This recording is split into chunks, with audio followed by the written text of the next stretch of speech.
আল্লাহ সুবহানাহু ওয়া তাআলার কাছে তৌফিক কামনা করছি, মহান মুনিব আমাদের যেন জীবনের সর্বক্ষেত্রে আমরা যেন সুন্নাহ মোতাবেক জীবন যাপন করতে পারি। আল্লাহ সুবহানাহু ওয়া তাআলা আমাদের তৌফিক দান করুন, সকলে বলি আমিন। সম্মানিত উপস্থিতি, আজকে গুরুত্বপূর্ণ বিষয়ে কথা বলতে চাই, সেটা হচ্ছে যাকাত। যাকাত এটি ফরজ ইবাদত। আমরা তো সাধারণত বলি নামাজ রোজা, নামাজ রোজা বলে থাকি, কিন্তু আল্লাহ সুবহানাহু ওয়া তাআলা কোরআনে মাজিদের মধ্যে নামাজের পরেই, নামাজ প্রতিষ্ঠার পরেই যাকাতের কথা বলেছেন। হাদিসের মধ্যেও আমরা দেখতে পাই নবী করিম সাল্লাল্লাহু আলাইহি সাল্লাম সালাতের পরে যাকাতের কথা বলেছেন। এই রমাদান যেহেতু পুণ্যের মাস, পুণ্য অর্জনের মাস, এবং 700 গুণ পর্যন্ত আল্লাহ সুবহানাহু ওয়া তাআলা বাড়িয়ে দেন সওয়াব। এই জন্য আমরা আজকে যাকাতের বিষয়ে সংক্ষিপ্ত কথা বলার চেষ্টা করব। সংক্ষিপ্ত সময়ে এই দীর্ঘ আলোচনা সংক্ষিপ্ত সময় করা কষ্টসাধ্য ব্যাপার, তারপরও আমরা মৌলিক কিছু ধারণা নেয়ার চেষ্টা করব কয়েকটি পয়েন্টের আলোকে।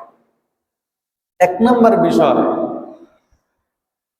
যেটা বলতে চাই সেটা হচ্ছে, এই যাকাত প্রদানের মাধ্যমে আমাদের সম্পদ পবিত্র হয়। আমরা কোটি টাকার মালিক হই, যত ধন সম্পদেরই মালিক হই না কেন, আমরা যদি যাকাত প্রদান না করি তাহলে আমাদের এই সম্পদ অপবিত্রই থেকে যাবে। আল্লাহ সুবহানাহু ওয়া তাআলা কোরআনে মাজিদের মধ্যে বিশ্ব নবী সাল্লাল্লাহু আলাইহি ওয়াসাল্লামকে বলছেন, খুয মিন আমওয়ালিহিম সাদাকাতান তুতাহহিরুহুম ওয়া তুযাক্কিহিম। হে আমার প্রিয় হাবিব, আপনি তাদের কাছ থেকে অর্থাৎ ঈমানদারদের কাছ থেকে যাকাত গ্রহণ করুন। তুতাহহিরুহুম, এই যাকাত গ্রহণ করার মাধ্যমে তাদেরকে পবিত্র করুন। ওয়া তুযাক্কিহিম বিহা, এই যাকাত এটাকে গ্রহণ করার মাধ্যমে তাদেরকে পরিশুদ্ধ করুন। প্রিয় ভাইরা আমার, প্রিয় বন্ধুরা আমার, আল্লাহ সুবহানাহু ওয়া তাআলা কোরআনে মাজিদের মধ্যে আমাদেরকে সতর্ক করে দিলেন এই যাকাতের ব্যাপারে। এই যাকাত যদি আমরা না দেই, আমাদের সম্পদগুলো অপবিত্র থেকে যাবে, পবিত্র হবে না, এবং কঠিন আগুনের মধ্যে নিক্ষেপ করা হবে আমাদেরকে। আল্লাহ সুবহানাহু ওয়া তাআলা সেটাই বলছেন, বিশ্বনবী সাল্লাল্লাহু আলাইহি ওয়াসাল্লামকে বলছেন, ফাআনযারতুকুম নারান তালাদ্দা লা ইয়াসলাহা ইল্লাল আশকা আল্লাযী কাযযাবা ওয়া তাওয়াল্লা ওয়া সায়ুজান্নাবুহাল আতকা আল্লাযী ইউতি মালাহু ইয়াতাযাক্কা। আল্লাহ সুবহানাহু ওয়া তাআলা আমাদেরকে স্মরণ করিয়ে বলছেন, ফাআনযারতুকুম নারান তালাদ্দা, সেই ভয়াবহ আগুনকে তোমরা ভয় করো, যে আগুন তোমরা সহ্য করতে পারবে না, ভয়ঙ্কর সেই আগুন, যে আগুন তোমাদেরকে ছেয়ে ফেলবে। এবং যারা মিথ্যাবাদী, ফিরে আসে না, তারা অবশ্যই এই আগুনের মধ্যে নিক্ষিপ্ত হবে। আর যারা ওয়াসায়ুজান্নাবুহাল আতকা, যারা তাকওয়ার নীতি অবলম্বন করে, আল্লাযী ইউতি মালাহু ইয়াতাযাক্কা, সেই সমস্ত ঈমানদাররা তাদের সম্পদ দিয়ে তাদের যাকাতগুলো তারা যথাযথভাবে আদায় করে তারা পরিশুদ্ধ হয়ে যায়। প্রিয় বন্ধুরা আমার, প্রিয় ভাইয়েরা আমার, সুতরাং যতই সম্পদের মালিক হই না কেন, আমরা যদি আমাদের যাকাতগুলো ঠিকভাবে হিসেব করে আদায় না করি, আমাদের এই সম্পদগুলো অপবিত্রই থেকে যাবে। তাহলে সম্পদগুলোকে পবিত্র করার জন্য আমাদেরকে যাকাত প্রদান করতে হবে। 2 নাম্বার বিষয় যেটা বলতে চাই, আমরা হয়তো বা অনেক সময় মনে করে থাকি সম্পদ দান করলে, যাকাত দিলে সম্ভবত সম্পদ মনে হয় কমে যায়। এটা ভুল ধারণা। আল্লাহ সুবহানাহু ওয়া তাআলা কোরআনে মাজিদের মধ্যে সেই বিষয়টি আরো সুন্দরভাবে, চমৎকারভাবে বলে দিলেন, কখনোই এই যাকাত দানের মাধ্যমে তোমাদের সম্পদগুলো কমে যায় না। তোমরা যে সুদ আদান প্রদান করে থাকো তোমাদের মাঝে, তোমরা হয়তো ভাবছো এটা তোমাদের অনেক বৃদ্ধি পেয়ে যায়, আসলে তা না। ফালা ইয়ারবু ইনদাল্লাহ, এটা কখনোই আল্লাহ সুবহানাহু ওয়া তাআলার কাছে বৃদ্ধি পায় না। ওয়ামা আতাইতুম মিন যাকাতিন তুরিদুনা ওয়াজহাল্লাহি ফাউলাইকা হুমুল মুদঈফুন। ওয়ামা আতাইতুম মিন যাকাতিন, তোমরা যে যাকাত প্রদান করে থাকো, তুরিদুনা ওয়াজহাল্লাহ, এটা আল্লাহ সুবহানাহু ওয়া তাআলার কাছে বৃদ্ধি পায়। তোমাদের সুদের আদান প্রদান যেগুলো করে থাকো, এই সুদ আল্লাহ সুবহানাহু ওয়া তাআলার কাছে বৃদ্ধি পায় না, বরং এই সুদ তোমাদেরকে ধ্বংস করে ছাড়বে, জাহান্নামে নিয়ে ছাড়বে। সুতরাং ঈমানদাররা এই যাকাত যে প্রদান করে, এই যাকাত প্রদান করার মাধ্যমে ঈমানদারদের মধ্যে যারা দরিদ্র, হতদরিদ্র আছে, ইসলাম চায় তারা যেন দরিদ্রতার জাতাকলে পিষ্ট হয়ে মরে না যায়, কষ্টে না থাকে।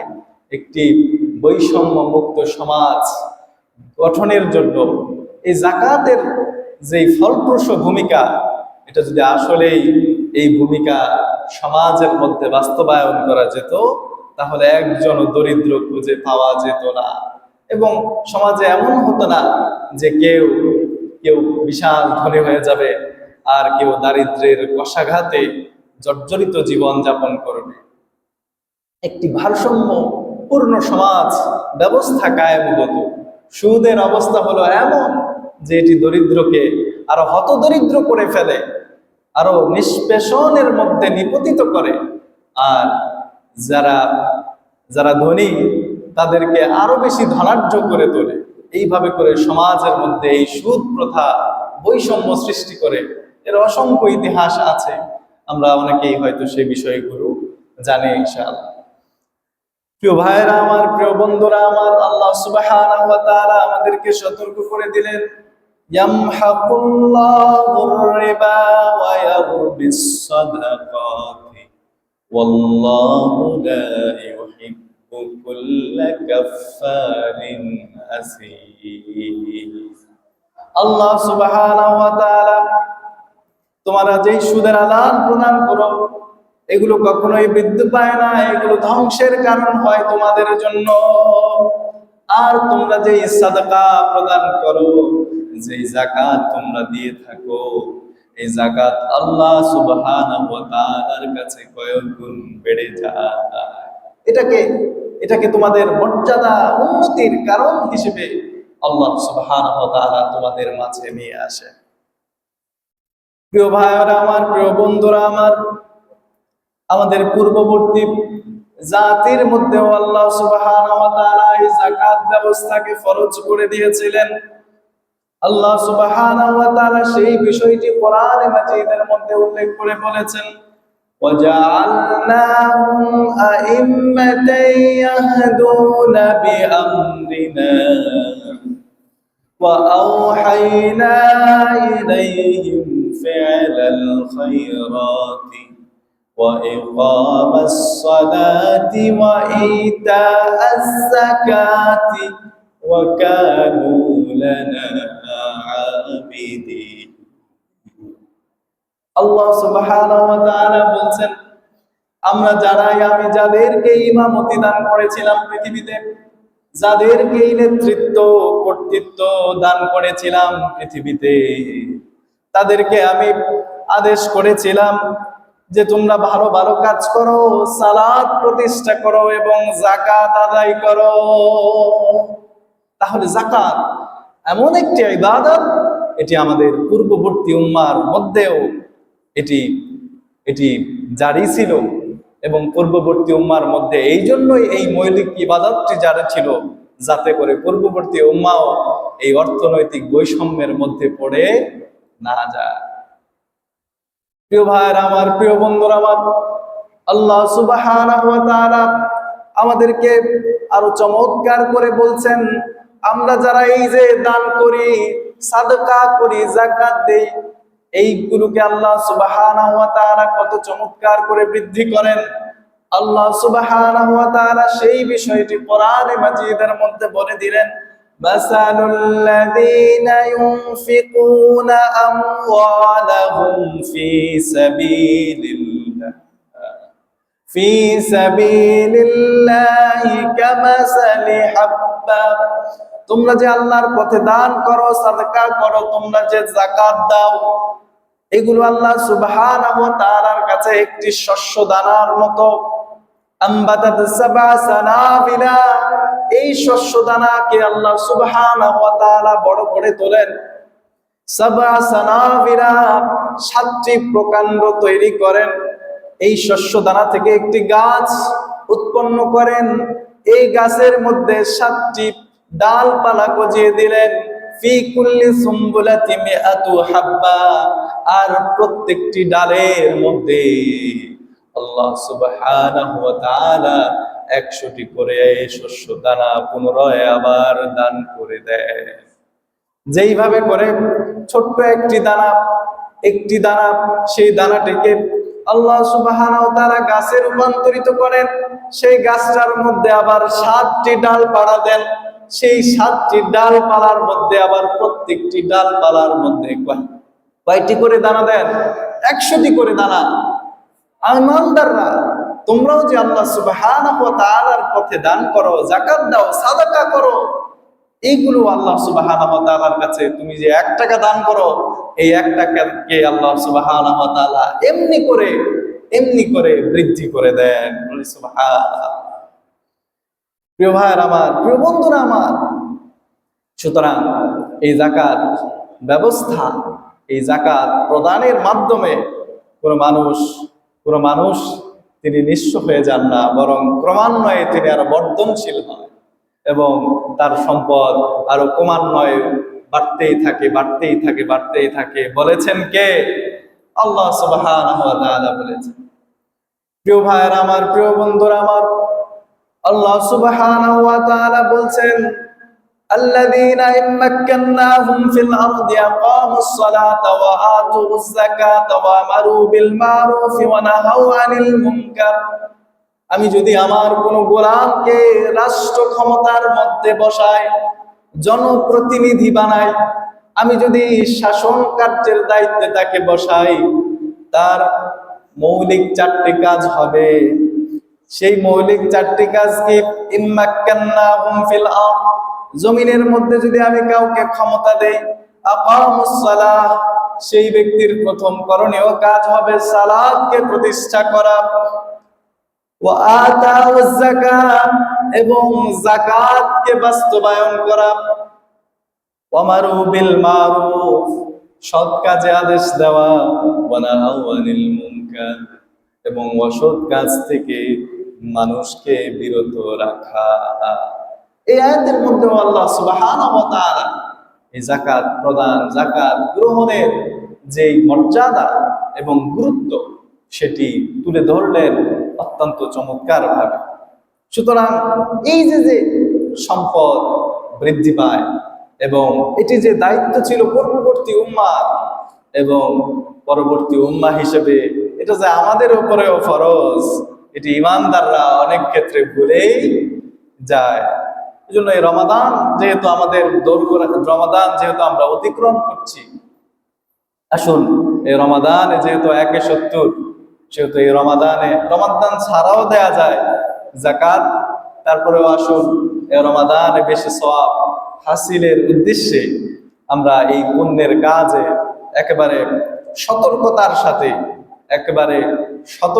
সাথে আসুন আমরা এই ইবাদাতে অংশগ্রহণ করি। আমরা যদি আল্লাহ সুবহানাহু ওয়া তাআলা কর্তৃক এই যাকাত যথাযথভাবে আদায় না করি, এটা যদি আমরা ঠিকঠাক ভাবে না দেই, তাহলে আল্লাহ সুবহানাহু ওয়া তাআলা আমাদেরকে কঠোর হুঁশিয়ারি দিয়েছেন।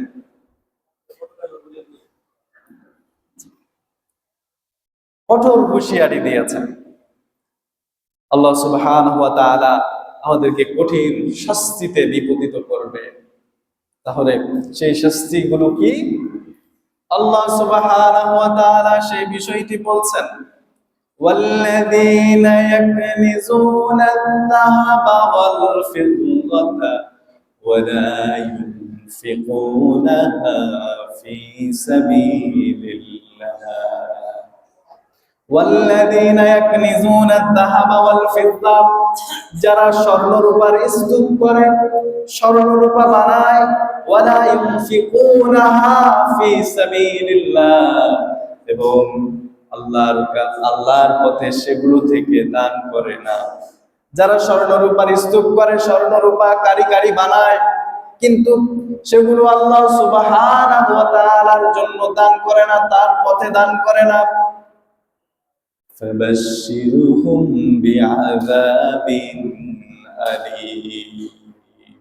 আল্লাহ সুবহানাহু ওয়া তাআলা আমাদেরকে বলছেন, যারা স্বর্ণরূপার স্তূপ করে, স্বর্ণরূপা বানায় কারিগরি, কিন্তু সেগুলো থেকে আল্লাহ সুবহানাহু ওয়া তাআলার পথে দান করে না, যাকাত দেয় না, ওই সমস্ত ঈমানদারদেরকে শাস্তির সুসংবাদ প্রদান করে দিই। কিসের সুসংবাদ? শাস্তির সুসংবাদ। ফাবাশশিরহুম বিআযাবিন আলীম। সুতরাং আল্লাহ সুবহানাহু ওয়া তাআলার পক্ষ থেকে আমরা সেই শাস্তিকে পেতে চাই না। এজন্য আসুন, এই আল্লাহ সুবহানাহু ওয়া তাআলা আপনাকে আমাকে যাদেরকেই অনুগ্রহ করেছেন, এই যে সম্পদ দান করেছেন, স্বর্ণ রূপা দান করেছেন, এটা তো আল্লাহর অনুগ্রহ ছিল বিদায় এটি আমরা পেয়েছি, নতবা এটা তো আমরা কখনোই এই সম্পদের মালিক হতে পারতাম না। এজন্য আসুন আমরা মনস্থির করি, আমাদের যেই স্বর্ণ রূপাগুলো আছে সেগুলোকে হিসেব করে যাকাত দেওয়ার মানসিকতা আসুন আমরা লালন করি।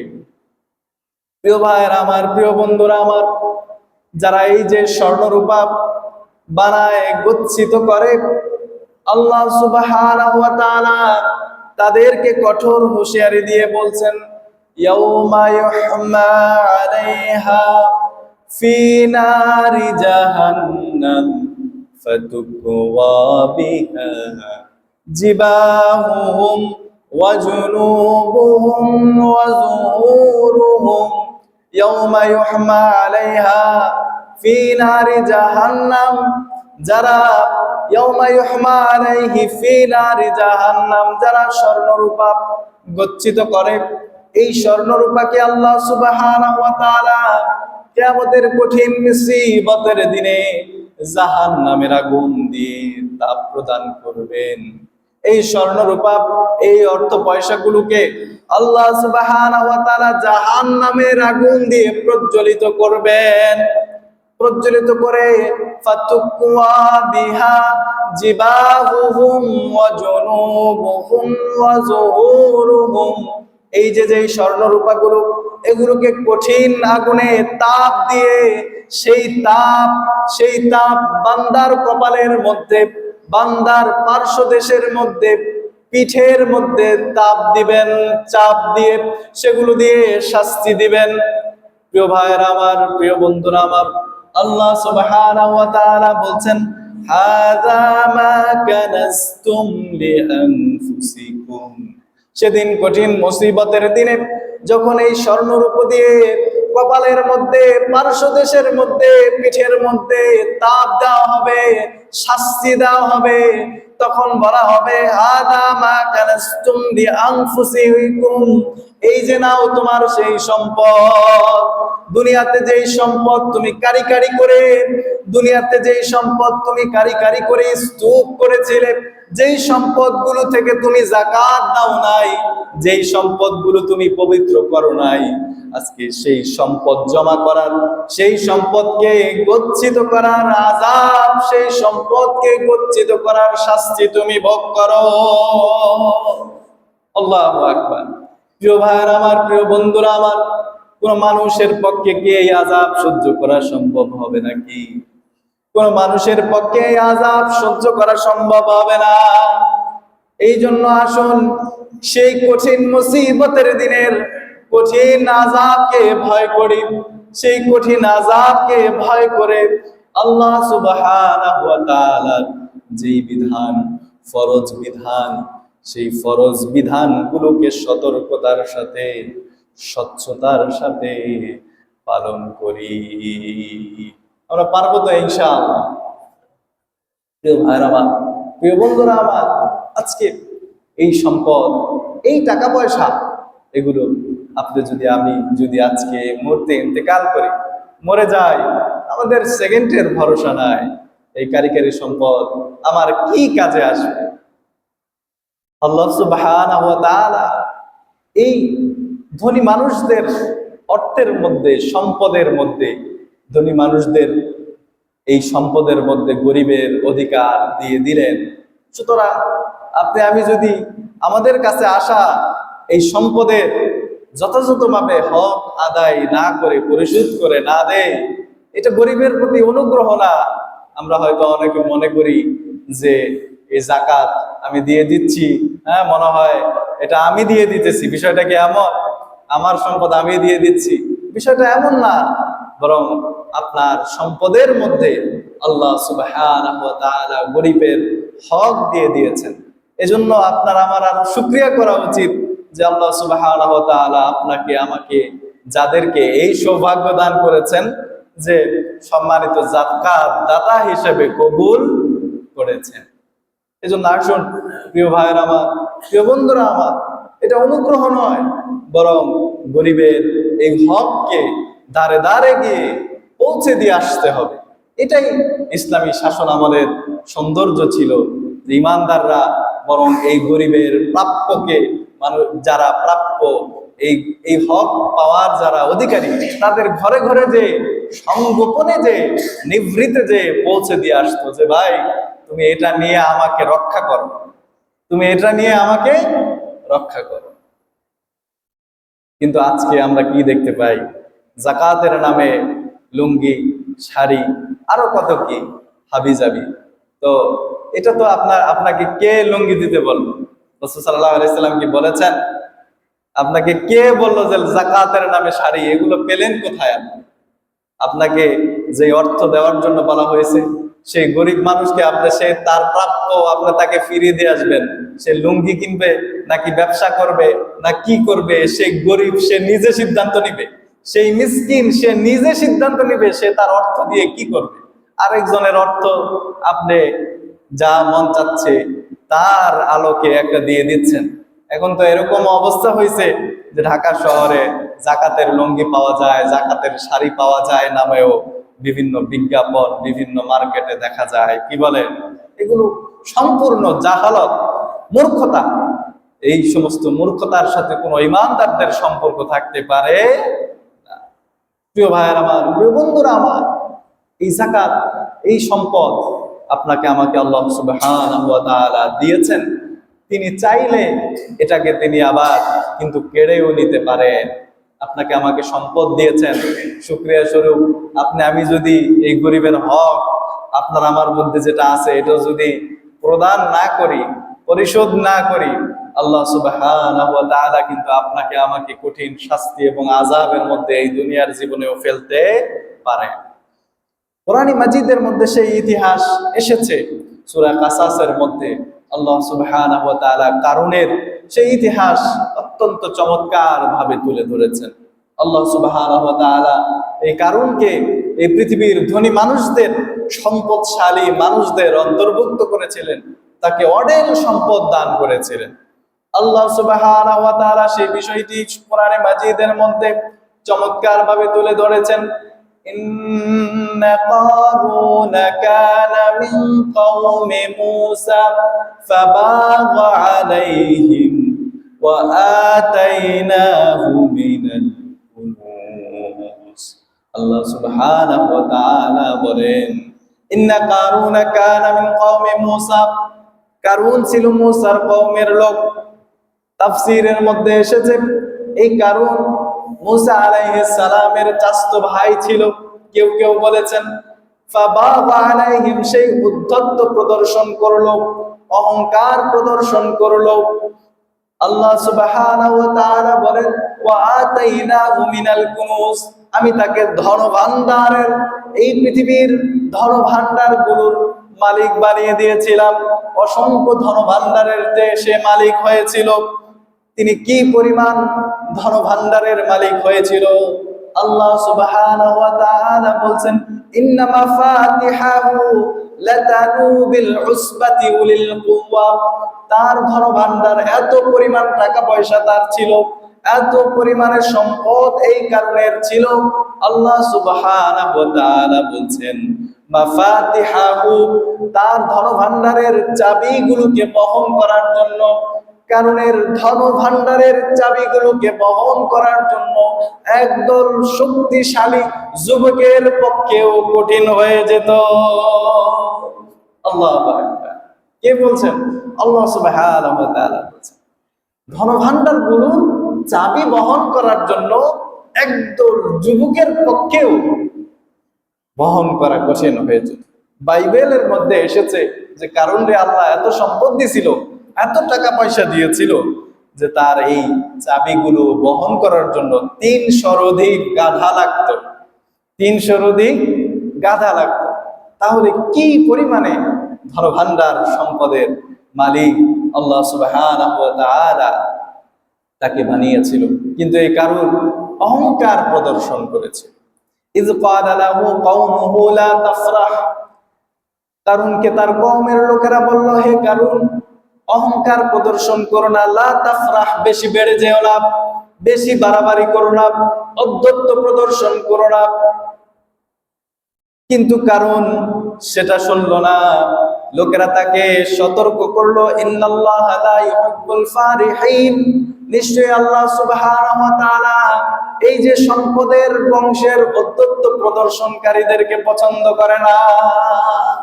আল্লাহ সুবহানাহু ওয়া তাআলা অহংকার প্রদর্শনকারীকে কখনোই পছন্দ করে না। এই কারণ তিনি যাকাত দিতে অস্বীকৃতি জানিয়েছিল। আল্লাহ সুবহানাহু ওয়া তাআলা তার এই অহংকারের দরুন তাকে কি করলেন সেটিও আল্লাহ সুবহানাহু ওয়া তাআলা কোরআনে মাজিদের মধ্যে তুলে ধরেছেন। ফাকাসাফনা বিহি ওয়া বিদারিহিল আরদ, কারণ এবং কারণের সমুদয় সম্পদগুলোকে আল্লাহ সুবহানাহু ওয়া তাআলা মাটির সাথে দাবিয়ে দিলেন, মাটির সাথে মিশিয়ে দিলেন। ফামা কানা লাহু মিন ফিআতি ইয়ানসুরুনাহু মিন দুনিল্লাহ, যেই দিন আল্লাহ সুবহানাহু ওয়া তাআলা এই কারণকে মাটির মধ্যে দাবিয়ে দিয়েছিলেন, আল্লাহ ছাড়া এই কারণের সম্পদ, কারণের লোকবল কোনো কিছুই সেদিন তাকে কোনো সহযোগিতা করতে পারে না। আল্লাহ সুবহানাহু ওয়া তাআলা বলছেন কারণের এই অধ্যত্বের কারণে, গর্বের কারণে, সম্পদের গর্ব, বিভিন্ন ধরনের গর্বের কারণে আমি আল্লাহ সুবহানাহু ওয়া তাআলা কারণকে মাটির সাথে মিশিয়ে দিলাম। সেদিন কি তার সম্পদ, তার টাকা পয়সা তাকে কি বাঁচাতে পেরেছিল নাকি? আল্লাহ সুবহানাহু ওয়া তাআলা আমাদেরকে শিক্ষা দিলেন, আমাদেরকে জানিয়ে দিলেন যে সেদিন এত ধনভাণ্ডারের মালিক বানানোর পরেও এই কারণকে আল্লাহ সুবহানাহু ওয়া তাআলা যখন মাটির সাথে মিশিয়ে দিলেন, দাবিয়ে দিলেন, তখন এই কারণকে রক্ষা করার জন্য তার সম্পদ কোনো কাজে আসে না। আজকের যুগেও আপনি আমি যদি আল্লাহর হক পূরণ না করি, বান্দার হক পূরণ না করি, যথাযথভাবে এগুলোকে আদায় না করি, আল্লাহ সুবহানাহু ওয়া তাআলা না করুন আপনাকে আমাকেও যদি কঠিন শাস্তির মুখোমুখি করেন, আমাদেরকে সহযোগিতা করার মতো কেউ কি আছে পৃথিবীতে আল্লাহর সামনে? না। এজন্য আমরা পৃথিবীতে অত সম্পদের মালিক কেউ তো হতেই পারি না। এজন্য আসুন আমরা এই শাস্তি থেকে পূর্ববর্তী জাতির আযাব থেকে শিক্ষা গ্রহণ করে আল্লাহর ভয় হৃদয়ের মধ্যে, অন্তঃকরণের মধ্যে জায়গা করে নেই এবং যথাযথভাবে এই প্রাপ্য অধিকারগুলো পরিশোধ করে দেই। এই সংক্ষিপ্ত আকারে আমরা কিছু বিষয় শুনলাম। এইবার আসি যে যাকাত ফরজ হওয়ার শর্ত। যাকাত তো আর পাইকারি দ্বারা ইমানদার সবার উপরে ফরজ না, কি বলে? যাকাত ফরজ হওয়ার শর্ত হচ্ছে, 1 নাম্বার, মুসলিম। অমুসলিমদের উপরে যাকাত ফরজ নয়। ইসলামী রাষ্ট্রে যদি অমুসলিমরা থাকে তাদের কাছ থেকে যাকাত কি নেওয়া যাবে নাকি? নেওয়া যাবে না। তাহলে যাকাত ফরজ হওয়ার অন্যতম শর্ত হচ্ছে ইমানদার হতে হবে, মুসলিম হতে হবে। 2 নাম্বার, বালেগ হতে হবে, প্রাপ্তবয়স্ক হতে হবে। 3 নাম্বার, স্বাধীন হতে হবে, পরাধীন ব্যক্তির উপরে যাকাত ফরজ নয়। 4 নাম্বার, নেসাবের মালিক হতে হবে, অর্থাৎ যেই পরিমাণ সম্পদ আপনার কাছে থাকলে পরে আপনার উপরে, সম্পদ থাকলেই আপনার উপরে যাকাত ফরজ হয়ে যাবে না। নির্দিষ্ট একটা পরিমাণ আছে, সেই পরিমাণটাকে বলা হয় নেসাব। এই নেসাবের মালিক হতে হবে। নেসাবের মালিক না হলে আপনার উপরে যাকাত ফরজ হবে না। এরপরে এই নেসাবের মালিক হওয়ার পর এই সম্পদ আবার আপনাকে 1 বছর স্টে করতে হবে, 1 বছর থাকতে হবে, 1 বছর অতিক্রম করতে হবে চন্দ্রবর্ষ অনুযায়ী। তাহলে এই গুণগুলো যদি থাকে তাহলে একজন ইমানদারের উপরে কি হবে? যাকাত ফরজ হবে। এরপরে আসুন, একজন ইমানদার, তার উপরে, তার সমস্ত সম্পদের উপরে যাকাত ফরজ না। 5 ধরনের সম্পদের উপরে যাকাত ফরজ। কয় ধরনের সম্পদ? 5 ধরনের সম্পদ। এটা আমাদের মনে রাখতে হবে, প্রয়োজনে মুখস্থ করে ফেলতে হবে। যাকাত প্রথমে বলে দিয়েছি, এটা একটি বিস্তারিত বিষয়, সংক্ষিপ্ত আকারে তারপরে যতটুকু বলা যায়। 5 ধরনের সম্পদের উপরে যাকাত ফরজ। প্রথমত, স্বর্ণরূপা। তার কাছে যদি স্বর্ণরূপা থাকে এবং স্বর্ণের ক্ষেত্রে 7.5 তোলা বা 7.5 ভরি, রূপার ক্ষেত্রে 52.5 তোলা বা 52.5 ভরি, যেটাই বলি না কেন আমরা, এই পরিমাণ যদি স্বর্ণরূপা আপনার কাছে থাকে তাহলে এই সম্পদের উপরে আপনার কি হবে? যাকাত ফরজ হবে। এখন আপনি স্বর্ণ কিনেছেন আরো 5 বছর আগে, 10 বছর আগে, এই জন্য ওই কিনার দামে আপনি যাকাত দিবেন। ইসলাম কত সহজ করেছেন, কত সুন্দর করেছেন। বরং আপনার ওই স্বর্ণটার কোয়ালিটি এখন কি আছে, বাজার মূল্য কি আছে, সেটা স্বর্ণকারের কাছ থেকে যাচাই করে নিতে হবে, জেনে নিতে হবে মূল্য কত আছে স্বর্ণ এবং রূপা। জানার পরে যত টাকা আসে, এই 52.5 তোলা রূপা অথবা 7.5 তোলা স্বর্ণ, এগুলোর যা দাম আসবে বাজার মূল্য রানিং, সেটার 2.5% হারে, শতকরা 2.5% হারে যাকাত দিতে হবে। এটা গেল স্বর্ণরূপার যাকাত দেওয়ার সিস্টেম। 2 নাম্বার হচ্ছে নগদ অর্থ, নগদ টাকা। নগদ টাকা আপনার পকেটে থাকুক, ঘরে থাকুক, ব্যাংকে থাকুক, ডিপোজিট থাকুক, অথবা আপনার দোকানে থাকুক, সেটা অবশ্য ব্যবসায়ী খাত আলাদা। এই নগদ টাকা আপনার, অথবা আপনার কোনো বন্ধুর কাছে আপনি কর্জ দিয়ে থাকেন, এই নগদ টাকার মালিক আপনি। মালিক এই টাকা যেখানেই থাকুক না কেন, আপনার বিকাশে থাকুক, রকেটে থাকুক, আপনার বন্ধুর কাছে থাকুক, যেই টাকার আপনি মালিক, নগদ টাকা, এই নগদ টাকার উপরে যাকাত দিতে হবে। তো নগদ টাকার উপরে যাকাতটা কিভাবে দিব আমরা? টাকা থাকলেই তো আর যাকাত ফরজ হয়ে যাবে না। এই 7.5 তোলা স্বর্ণ অথবা 52.5 তোলা রূপা, এর সমমূল্য পরিমাণ অর্থ যদি আপনার হয় সব যোগ করে, তাহলে এর শতকরা 2.5%, 100 টাকায় 2.5 টাকা হারে আপনাকে যাকাত দিতে হবে। এখন এই টাকা পয়সার ক্ষেত্রে অনেক সময় দেখা যায় আমরা ঋণ থাকি, ঋণগ্রস্ত থাকি। তো ঋণগ্রস্ত যেই টাকাগুলো থাকি, আহ, ঋণ ঋণ যে টাকাগুলো ঋণ আছে সেগুলো আবার এখান থেকে আপনি মাইনাস দিবেন, যে আমি নিজে ঋণ আছি, আমার কাছে পাবে লোকেরা। এখন এই যে যে বর্তমান সময়ে একটা বিষয় লক্ষ্য করা যায়, সেটা হচ্ছে যে স্বর্ণের দাম আর রূপার দাম, এই দুইটার মধ্যে কিন্তু আকাশ পাতাল পার্থক্য হয়ে গেছে, তাই না? 52.5 তোলা রূপা আর 7.5 তোলা স্বর্ণের দাম, আহ, ইসলামের প্রাথমিক যুগে এই দুইটা সেম মানদণ্ডে ছিল, কিন্তু যুগের আবর্তনে এটা কিন্তু অনেক পার্থক্য হয়ে গেছে। এখন নেসাব আপনারা কি হারে ধরবেন সেটা নিয়েও অনেকের খটকা লেগে যায়। তো এই ক্ষেত্রে ফুকাহায়ে কেরামের অভিমত হলো সর্বনিম্ন যেটা অর্থাৎ রূপের যে মূল্য 52.5 তোলা, 52.5 তোলা রূপার যেই অর্থ, যে দাম, সেটা প্রায় 90,000 টাকার মতো হবে, কম বেশি হতে পারে। কিন্তু ওই 7.5 তোলা যেই স্বর্ণ, এটা তো মানে 10 লাখ ওভার হয়ে যায়। তো সেই ক্ষেত্রে ফুকাহায়ে কেরামের বক্তব্য হচ্ছে যে যেটাতে আপনি জাহান্নাম থেকে বাঁচতে পারবেন, আল্লাহ তো আপনাকে ওই রূপার দাম অনুযায়ীও ধরতে পারে কিয়ামতের কঠিন মুসিবতের দিনে। এজন্য ইমানদারদের উচিত যে অর্থের ক্ষেত্রে যে রূপার দামটা অন্তত ধরা, বা রূপার দামটা ধরলাম যে 80,000 90,000 টাকা থাকলেই তাহলে আমার উপরে কি হয়ে যাচ্ছে, জাকাত ফরজ হয়ে যাচ্ছে। এবং এটা থাকলে আমি এই এই এই পরিমাণ মূল্য থাকলে আমি 100 টাকায় 2.5 টাকা হারে আমি এটার জাকাত প্রদান করে দেব। এরপরে আসি আহ এরপরে আসি আরেকটা বিষয় এখানে ক্লিয়ার হওয়া দরকার, সেটা হলো যে আপনার কাছে কিছু স্বর্ণ আছে, কিছু রূপা আছে, কোনটা দিয়েই আপনি নিসাবের মালিক হচ্ছেন না। আবার কিছু আছে টাকা, অর্থাৎ আপনার যা টাকা আছে হিসাব করলে দেখা যায় যে 90,000 হয় না, 80,000 হয় না, তবে কিছু টাকা আছে। আবার কিছু স্বর্ণ আছে, কিছু রূপা আছে।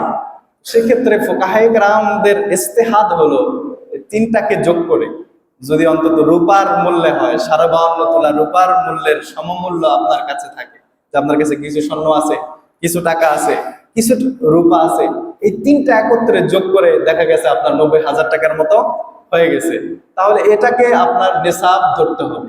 নেসাব ধরে এটাকেও 2.5% হারে জাকাত দিতে হবে।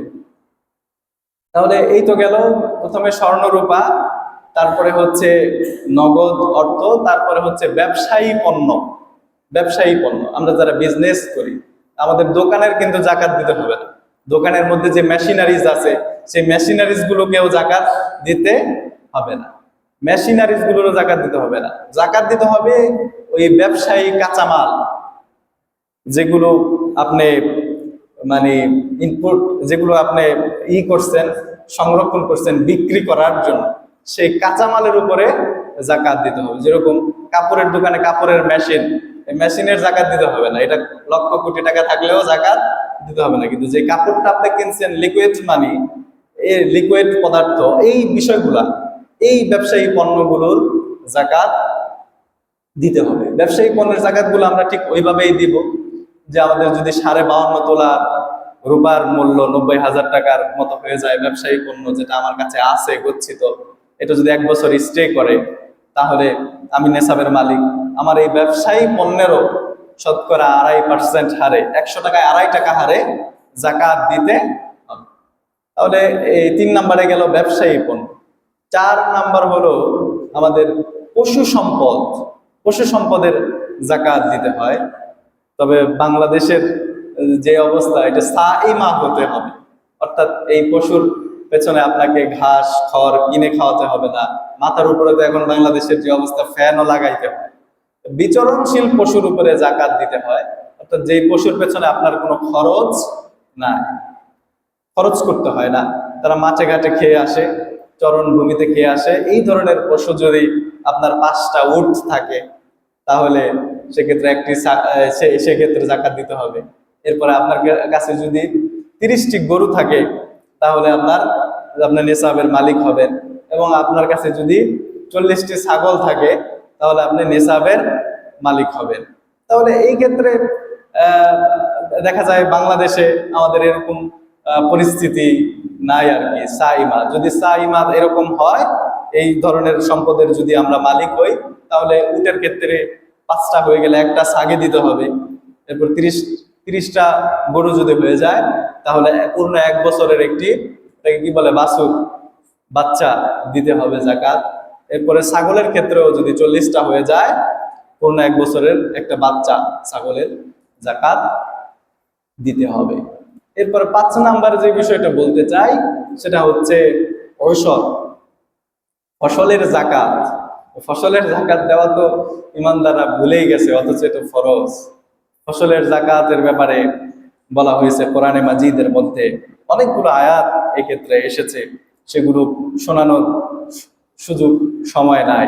ফসলের জাকাতের ব্যাপারে ফুকাহায়ে কেরামদের ইজতিহাদ হচ্ছে, ফসলের জাকাত যদি আপনি সেচ দিয়ে করেন অর্থাৎ টাকা পয়সা খরচ করে যদি আপনার ধান, এই ফসল, গম, ভুট্টা এগুলোকে ফলাইতে হয়, তাহলে আপনাকে 20 ভাগের 1 ভাগ দিতে হবে। আর যদি আপনার আসমানে বৃষ্টিপাতের মাধ্যমে হয়, কোনো টাকা পয়সা খরচ করতে না হয়, তাহলে আপনাকে 10 ভাগের 1 ভাগ ফসলের জাকাত দিতে হবে। এই ক্ষেত্রে ওলামায়ে কেরামদের মধ্যে বক্তব্য রয়েছে। তারা বলেছেন ফসলের জাকাত 5 ওসাক পরিমাণ না হলে দিতে হবে না। 5 ওসাকটা কি আবার? এটা হচ্ছে মানে 18 মণ, অথবা কেউ কেউ বলেছেন 25 মণ। এই পর্যন্ত এই 2 ধরনের মতামত পাওয়া যায়। তাহলে এই ধরনের হইলে পরে আপনাকে এই ফসলের জাকাত দিতে হবে। প্রিয় ভাইয়ের আমার, প্রিয় বন্ধুরা আমার, এই যে অগোছালো ভাবে জাকাতের বিষয়ে আমরা কিছু বিষয়ে জানলাম, এই আলোকে আসুন আমরা জাকাতের সম্পদগুলো বের করে ফেলি, আমাদের সম্পদগুলোকে পবিত্র করে ফেলি। এই জাকাত কাদেরকে দেওয়া হবে, কাদেরকে দিতে হবে, এ ব্যাপারে আল্লাহ সুবহানাহু ওয়া তাআলা কোরআনে মাজিদের মধ্যে বলে দিয়েছেন 8টি খাতের কথা। কিন্তু এখন তো দেখা যায়, তাহলে এই যে জাকাত, সর্বশেষ যে বিষয়টা বলতে চাই সেটা হচ্ছে জাকাত কাদেরকে আমরা দিব। এখন তো দেখা যায় যে মানুষ বিল্ডিং তোলার জন্য জাকাত চাচ্ছে, মানুষ এই যা ইচ্ছা তা করার জন্য জাকাত চাচ্ছে। এই 8টি খাতের মধ্যে জাকাত দিতে হবে। এই ব্যাপারে আল্লাহ সুবহানাহু ওয়া তাআলা কোরআনে মাজিদের মধ্যে বলেছেন, ইন্নামাস সাদাকাতু লিল ফুকারা। জাকাতের 1 নাম্বার হকদার যারা ফকির তারা। 2 নম্বরে বলা হয়েছে ওয়াল মাসাকিনি, যারা মিসকিন তারা। ফকিরকে মানে হচ্ছে যে দরিদ্র, দিন আনে দিন খায়, অবস্থা খারাপ। আর মিসকিন হচ্ছে ওই ব্যক্তি যে নিঃস্ব, যার কিছুই নাই, এ হচ্ছে মিসকিন। তাহলে 1 নম্বরে হলো ফকির, যে জাকাতের ভাগীদার। 2 নম্বরে হচ্ছে মিসকিন। 3 নম্বরে হচ্ছে ওয়াল আমিলিনা আলাইহা, জাকাত আদায়কারী কর্মচারী কিংবা জাকাত প্রদানকারী নিয়োজিত যে কর্মী বাহিনী আছে, তাদেরকেও বেতন এই জাকাতের খাত থেকে দেওয়া যাবে। এরপর আল্লাহ সুবহানাহু ওয়া তাআলা বলছেন ওয়াল মুআল্লাফাতি কুলুবুহুম, চিত্ত আকর্ষণের জন্য। অমুসলিম কিন্তু তাকে আমি মুসলিম বানাতে চাই, এই ধরনের যদি হয়ে থাকে, তাহলে মুসলিম বানানোর জন্য, তার চিত্ত আকর্ষণ করার জন্য, ইসলামের সৌন্দর্য তার কাছে ফুটিয়ে তোলার জন্য যদি এরকম যদি মন মানসিকতা বা পরিস্থিতি আমাদের সামনে আসে, তাহলে আমরা জাকাত এদেরকে দিতে পারবো। এরপরে বলা হয়েছে অফির রিকাব, দাস মুক্তির জন্য। এটা এখন নাই, দাস মুক্তির জন্য জাকাতের অর্থ দেওয়া যায়। ওয়াল গারিমিনা, ঋণগ্রস্ত ব্যক্তি, যিনি ঋণে জর্জরিত, অবস্থা খারাপ, এদেরকেও জাকাতের অর্থ প্রদান করা যাবে। ওয়াফি সাবিলিল্লাহ, আল্লাহর পথে জিহাদকারী, এই খাতেও এই জিহাদরত ব্যক্তিদেরকেও জাকাত প্রদান করা যাবে। ওয়াবনিস সাবিল, পথিক, যিনি দূর থেকে এসে হয়তোবা সবকিছু হারিয়ে ফেলে, একেবারে অবস্থা খারাপ হয়ে গেছে, সবকিছু হারিয়ে ফেলেছেন, এ ধরনের ব্যক্তিকেও তার প্রয়োজনের আলোকে জাকাত দেওয়া যাবে। ফারিদাতাম মিনাল্লাহ, এটা আল্লাহর পক্ষ থেকে বেঁধে দেওয়া নিয়ম, ফরজ। সুতরাং এই বিষয়গুলো, এই 8টা খাতের মধ্যে আমরা ইনশাআল্লাহ জাকাত প্রদান করার চেষ্টা করব। এর বাইরে কিন্তু আমরা অহেতুক জায়গায় যদি আমরা এই জাকাত প্রদান করি তাহলে কিন্তু আমাদের জাকাত হবে না। আল্লাহ সুবহানাহু ওয়া তাআলা যথাযথভাবে এই ফরজ ইবাদত আমাদের করার তৌফিক দান করুন। সকলে বলে আমিন।